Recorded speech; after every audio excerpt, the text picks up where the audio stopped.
subscribe to my channel. এই যে দিদি দেখুন, এটা হচ্ছে আমার বড় মেয়ে রূপা।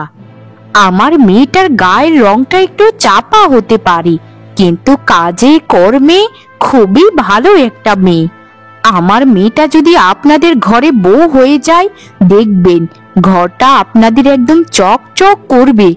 সে খুবই গোছালো স্বভাবের মেয়ে। বড় বড় কথা বাদ দিন দিদি, আপনারা তো বলেছিলেন মেয়ের গায়ের রংটা একটু চাপা, এখন তো দেখা যাচ্ছে মেয়েটা পাতিলের কালির থেকেও কালো। আমার ছেলেটার দিকে তাকিয়ে দেখুন একবার, ছেলেটা কত সুদর্শন। এরকম সুদর্শন একটা ছেলের জন্য এরকম একটা মেয়ে বিয়ে করে নিয়ে গেলে আমাদের মান সম্মান থাকবে? না না দিদি, এই সম্পর্ক আমি আর একটু এগোতে চাই না। এরকম বৌমা আমার কোনো দিন প্রয়োজন নেই। লোক সমাজকে এসব বললে তো আর তারা মেনে নেবে না। তারা একটু আধটু রূপ না দেখলে আবার আমাদেরকে কথা শোনাবে। দেখুন না দিদি, যত ইচ্ছে পণ চাইবেন, আমরা সব শর্তে রাজি আছি। তবু আমার মেয়েটাকে আপনাদের ঘরের বউ করে নিন। মেয়েটা বড় হয়ে যাচ্ছে, কিছুদিন পর বিয়ের বয়স পেরিয়ে যাবে, তখন কি করব আমরা বলুন? সে আমরা কি বলবো, আপনাদের মেয়ের বিয়ের বয়স হয়ে গেলেই বা আমাদের কি? শুনুন কাকিমা, এরকম মেয়ে আমার বউ হবে কোনোদিন এটা আমি কল্পনাও করিনি। তাই আমাদেরকে বিদায় দিলেই সব থেকে ভালো হবে। আর দেনা পাওনা লোভ আমাদেরকে দেখাবেন না। আমরা অত লোভী নই, আমরা সমাজের সম্মানের ভয় করি। চলো মা, এখানে আর এক মুহূর্ত নয়, আমাদেরকে মিথ্যে কথা বলে এখানে এনেছেন তারা। বাবা, আমার সাথে রাগ করো না, একটু মেনে নাও না আমার মেয়েটাকে। দেখবে জীবনে খুবই সুখী হবে। চেহারার সৌন্দর্য বেশি দিন থাকে না, কিন্তু মনের সৌন্দর্য সারা জীবন থেকে যায়। শুনুন দিদি, এসব কথা আমাদেরকে বলে আমাদের মন গলাতে পারবেন না। আপনি এক কাজ করুন, অনেক টাকা পয়সা দিয়ে অন্য একটা ভালো ছেলের হাতে আপনার মেয়েকে তুলে দিন, সেটাই আপনাদের জন্য মঙ্গল হবে। আমরা এখন আসি দিদি। কাকিমা, ও কাকিমা, দুধটা তাড়াতাড়ি নিয়ে যান এসে, আমার দুনিয়ার সব কাজ পড়ে আছে। কই গো কাকিমা, কেউ কি ঘরে নেই আপনারা? একটু বেরিয়ে আসুন না, আমার তো অনেক কাজ পড়ে আছে। আপনাদের বাড়ির সামনে প্রত্যেক দিন আমাকে মিনিট দশেক দাঁড়িয়ে থাকতে হয়। এভাবে করতে থাকলে তো আমি আর আপনাদেরকে দুধ দিতে পারবো না। এই 2 টাকার দুধওয়ালি, এত গরিমা কিসের তোমার?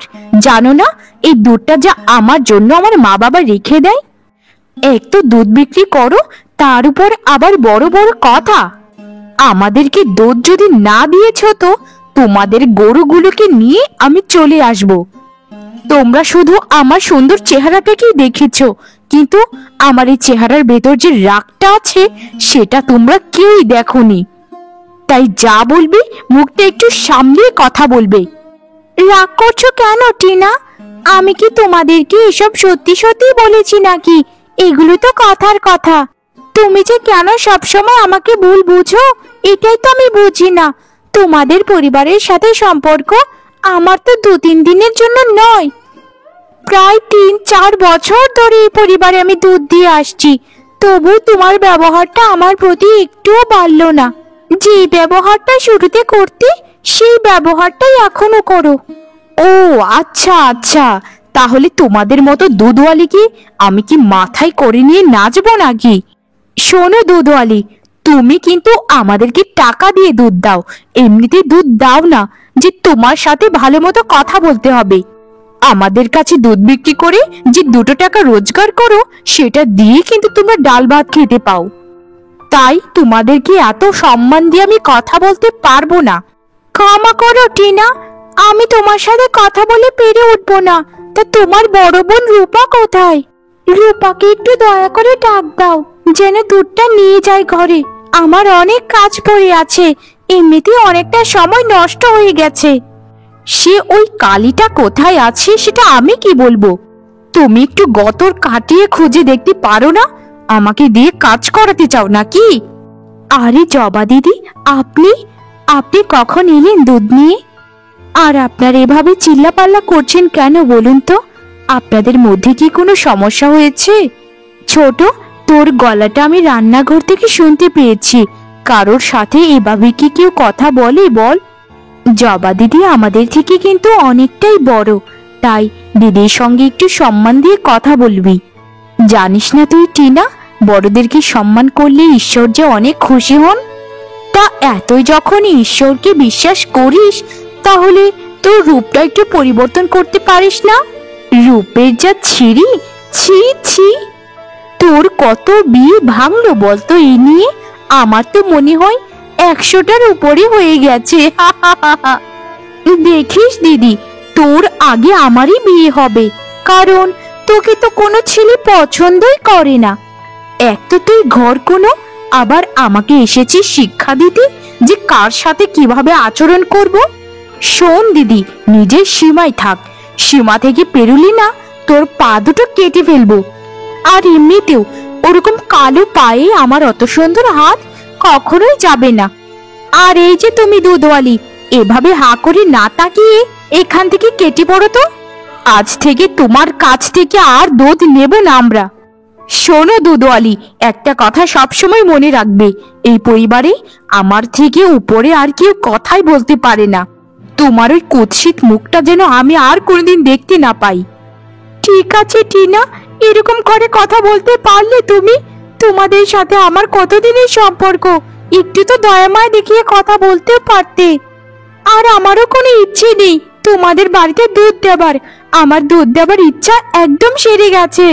পারলে গরুগুলো বিক্রি করে দেব, তবু আমি আর দুধ বিক্রি করব না তোমাদের এখানে।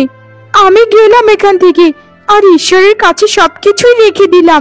একদিনের বিচার ঈশ্বর ঠিকই করবেন। জবা দিদি, টিনার কথাই দয়া করে কষ্ট পাবেন না। ও ছোট মানুষ, কি থেকে কি বলে ফেলে সেটা নিজেও বলতে পারে না। জবা দিদি, আমাদের সাথে সম্পর্ক ছিন্ন করবেন না, আমরা আপনাকে বড্ড ভালোবাসি। আপনি টিনার কাছে আর দুধ দিতে যাবেন না, আমার কাছে দিয়ে তারপর চলে যাবেন। টিনার হয়ে আমি আপনার কাছে ক্ষমা চাচ্ছি, দয়া করে ক্ষমা করে দিন। না বোন রূপা, তোমার কথায় আমি খুব খুশি হয়েছি। তবে তুমি সারা জীবন সুখে থেকো, এই প্রার্থনাই করে গেলাম। আমি আর এই বাড়িতে আসবো না বোন। যে অপমান আমাকে টিনা করলো, সেই অপমান নিয়ে এই মুখ আর দেখাবো না এই বাড়িতে। আমি চাই গো, ঈশ্বর তোমাকে সুবুদ্ধি দিক। তোমার কথা শুনে যা বুঝলাম, রূপার বোনটা না অনেক অহংকারী। তবে শুনে রেখো জবা, একটা কথা, ওই রূপার বোন টিনার না কোনো দিন ভালো হবে না। রূপ তো তারই সুন্দর হয় যার মনটা সুন্দর থাকে। এরকম রূপের প্রয়োজন নেই বাপু, যে রূপ দিয়ে মানুষের সাথে দুর্ব্যবহার করে।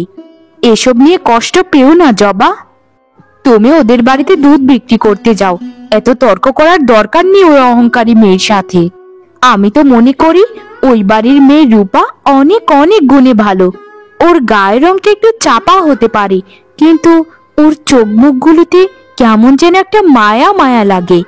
মনটাও তার কত ভালো, মানুষের সাথে হেসে কথা বলে। তুমি একদম ঠিক কথাই বলেছো। রূপা মেয়েটা না আসলেই অনেক ভালো। সে যখন দেখলো তার ছোট বোন টিনা আমার সাথে দুর্ব্যবহার করছে, তখন সে এসে তার হয়ে ক্ষমা চাইলো আমার কাছে। আমি কি বলি জানো, রূপটাই সব নয়, মনটাই আসল। তবে কি জানো, বিধাতা সবাইকে সবকিছু দিয়ে পৃথিবীতে পাঠান না, কারো না কারো একটা খুঁত তো থাকে। কিন্তু টিনা নিখুঁত হওয়া সত্ত্বেও তার মনটা কত অহংকারী। সে কিসের অহংকার দেখায়? শুধু ওই রূপটারই তো অহংকার দেখায়, আর কিছুই তো নেই ওর। তবে আমার চোখে টিনার বড় বোন রূপা 1000 কোটি গুণ সুন্দরী। সেটা কি তোমায় বলা লাগে? সেটা পাড়াগাঁয়ের মানুষও জানে যে রূপার মনটা কত ভালো। আমরা পাড়াগাঁয়ের সব মহিলা, সর্বস্তরের মানুষ সব সময় রূপার জন্য প্রার্থনা করি, তার যেন একটা ভালো ঘরে বিয়ে হয়, আর যেন সারা জীবন সুখে থাকে। এটা একদম তুমি ঠিক কথাই বলেছো। আমরা পাড়াগাঁয়ের মানুষেরা তাকে আশীর্বাদ ছাড়া আর কি দিতে পারবো বলো? সারাটা দিন ওই অহংকারী টিনা মেয়েটার উপর কত অত্যাচার করে, বড় বোন হলেও তাকে কোনো সম্মানটুকুও দেয় না। দেখো তুমি, একদিন ওই অহংকারী টিনা হারে হারে একটা শিক্ষা পাবে, যেটা সে জীবনেও বলতে পারবে না। ঠিক বলছিস রে জবা, আমি ওই দিনটারই অপেক্ষায় আছি। হ্যাঁ গো রূপার বাবা, তা তোমাকে কত দিন ধরে বলছি যে রূপার তো বিয়ে হচ্ছেই না, তো রূপার জন্য তো আমার টিনাটাকে ঝুলিয়ে রাখতে পারি না বলো। তার জন্য একটা ভালো ঘরের সম্বন্ধ দেখতে আর কত বলবো তোমায়। টিনাকে আগে বিয়েটা দিয়ে দিই, বড়টার অপেক্ষায় যদি থাকতে থাকে তাহলে দেখবে আমার ছোট মেয়েটা বুড়ি হয়ে যাবে। কখন থেকে বক বক বক বক করে যাচ্ছ? আমার কথাটা তো একটু শোনো গিন্নি। আমাদের ছোট মেয়ের জন্য একটা ভালো পাত্রের সন্ধান পেয়েছি। পাত্র অনেক বড় লোক পরিবারের। তারা বলেছে কিছুদিনের মধ্যেই নাকি জানাবে যে কোন দিন তারা আমাদের বাড়িতে আসতে চায়। তুমি আমার ছোট মেয়ে টিনাকে বলে রেখো যে সবসময় গোছগাছ হয়ে থাকতে। বাহ বাবা বাবা, এটা তো খুবই ভালো কথা। আমার ছোট মেয়ে টিনা অনেক সুন্দরী, তাকে তো সেরকম ধনী পরিবারের মানুষই নেবে। আর আমার বড় মেয়েটার জন্য খুবই চিন্তা হয় জানো তো। আমার বড় মেয়েটার জন্য একটা গরিব দিনমজুর হলেও চলবে, কারণ কোনো ধনী ভালো ঘরের মানুষ তাকে তো নিতেই চাচ্ছে না। সেটাকে আমার চিন্তা হয় না গিন্নি, বলো তো কি করব বলো। মেয়েটার গায়ের রংটা এতটা চাপা হবে সেটা কল্পনাও করিনি কোনোদিন। এমনিতে আমার মেয়েটা তো কাজে করবে এক নাম্বার, কিন্তু কেউ তো তাকে নিতেই চায় না। করা যৌতুকের লোভ দেখালেও তো নিতে যাচ্ছে না। আমি কি বলি গিন্নি, তার কপালে যখন বিয়ে লেখা থাকবে তখন ঠিকই বিয়ে হয়ে যাবে। হ্যাঁ গো, তুমি এটা একদম ঠিক কথাই বলেছ, কিন্তু আগে আমার ছোট মেয়েটাকে বিদায় করি, তারপর বড় মেয়েটার কথা চিন্তা করা যাবে কোন। ঠিক আছে গিন্নি, তাহলে তুমি আমার জন্য খাবারটা বাড়ো। আমি হাত মুখগুলি ধুয়ে খাবার খাবো এখন। কেমন লাগছে রে দিদি? আমার তো খুব বড় বাড়িতে বিয়ে হতে চলেছে, সেটা শুনে নিশ্চয়ই তোর খুব কষ্ট লাগছে। শোন দিদি শোন, কষ্ট পাস না শুধু শুধু। তোর রূপ নেই, আমার রূপ আছে। তোর আর আমার মধ্যে এটাই সব থেকে বড় পার্থক্য। তাই কষ্ট পেয়ে না তোর এই কুৎসিত চেহারাটাকে আর কুৎসিত বানাস না। এটা তুই কেমন কথা বলছিস রে ছোট? তোর বড় বাড়িতে বিয়ে হবে সেটা শুনে জানিস আমি কতটা খুশি। তুই আমায় সত্যি ভুল ভাবছিস। আমি চাই তুই সবসময় খুবই সুখে থাকিস। বড় দিদিরা মায়ের মতো হয় রে, মায়ের মতো হয়। তুই সবসময় আমার ব্যাপারে ভুল ভেবে এসেছিস। আচ্ছা ওসব কথা বাদ দে রে ছোট। আচ্ছা বল, তোর কি কি লাগবে এখন? আমায় শুধু বল একবার, আমি তোর সকল ইচ্ছে পূরণ করব। আমার এই বাড়িতে আর কিছুই লাগবে না। জানো তুমি, আমার স্বামী কোটিপতি। সেই কোটিপতি বাড়িতে বিয়ে হবার পর জানো আমার কি কি হবে? আমার পা থেকে মাথা অবধি শুধু সোনা হিরে দিয়ে জড়ানো থাকবে। আমার জুতোগুলো সোনায় মুড়িয়ে দিতে বলবো। খুব ভালো হবে না দিদি? আর দেখ না দিদি, তোর কি অবস্থা। না হচ্ছে তোর একটা ভালো ঘরে বিয়ে, না হচ্ছে একটা দিনমজুরের সাথে। আচ্ছা ছোট, বিয়ে কি সব পৃথিবীতে? আরো কত কিছু করার আছে বলতো। আর ঈশ্বরের থেকে যখন আমার ডাক আসবে বিয়ের জন্য, তখন ঠিকই হয়ে যাবে। এখন শুধু শুধু এসব নিয়ে চিন্তা করে কোনো লাভ নেই। যার সাথে আমার জড়ি লেখা আছে তার সাথে বিয়ে হবেই হবে। তুই আমার ব্যাপারে চিন্তা করিস না ছোট, তুই তোর ব্যাপারে চিন্তা কর, এতে আমি খুশি হব। আচ্ছা ঠিক আছে ঠিক আছে, তাহলে তো ভালোই হয়। তুমি কোথায় যাবে না যাবে সেটা আমি দেখে কি করব, আমি আমার কথাই ভাবি। আচ্ছা দিদি, তাহলে তুমি একটা কাজ করে ফেলো আমার জন্য। একটু হলুদ বেসন মাখিয়ে আমার জন্য নিয়ে এসো, মুখে লাগাই। মা বলল আমাকে যে কোনো সময় পাত্রপক্ষ দেখতে চলে আসতে পারে।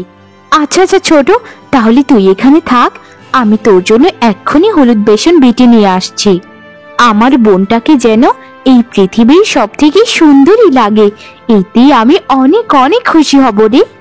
হয়েছে দিদি হয়েছে, আর তেলের স্বাদ জল দিয়ে মেটাতে হবে না।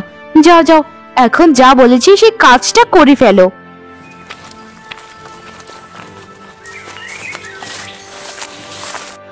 মা, আমায় একটু জল খেতে দেবে? আমি খুব দূরের অতিথি গো, আমায় একটু জল দিলে খুবই ভালো হতো। গলাটা তেষ্টায় শুকিয়ে কাঠ হয়ে গেছে। ভিক্ষে করতে করতে কখন যে 3 ক্রোশ রাস্তা পেরিয়ে এলাম সেটা টেরই পাইনি, কিন্তু আর হাঁটতে পারছি না গো। তুমি আমায় একটু তাড়াতাড়ি জল দাও, এতে খুব উপকৃত হব। ছি ছি ছি ছি ছি, এই নোংরা মহিলা, কোথা থেকে উড়ে এসে জুড়ে বসলে শুনি? কথা নেই বার্তা নেই, একেবারে ঘরের ভেতর চলে আসলে। তোমার তো সাহস কম নয়। আর শোনো হে ভিখারি গরিব, তোমাদের মতো মানুষদেরকে না আমার খুব ভালো মতো চেনা আছে।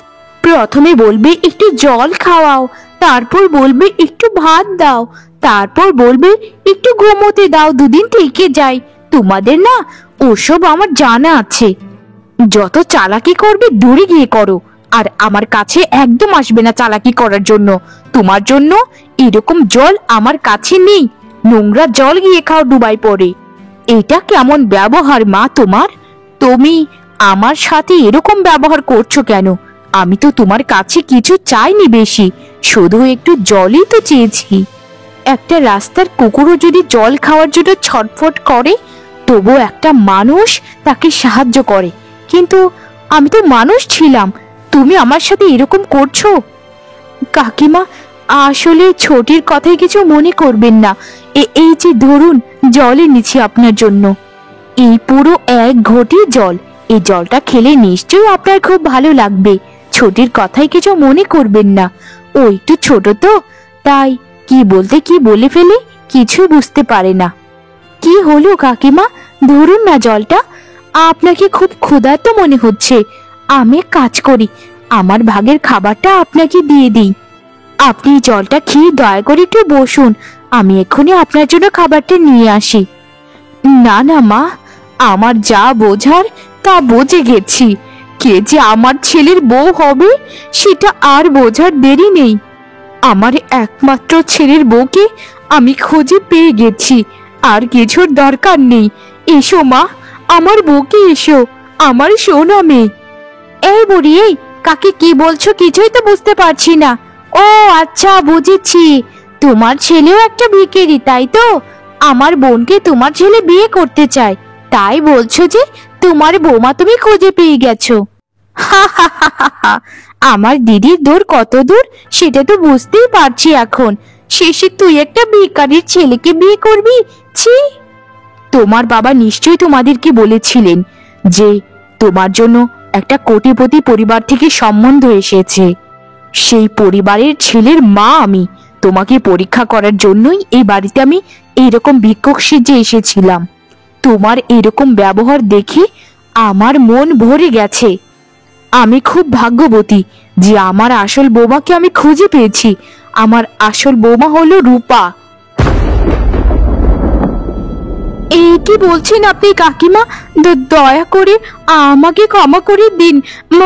মানে আমি বুঝতে পারিনি যে যে যে আপনি এমনটা সেজে আসবেন। আমাকে ক্ষমা করে দিন, আমি আর জীবনেও কারোর সাথে খারাপ আচরণ করব না। দয়া করুন, আমাকে ক্ষমা করে দিন।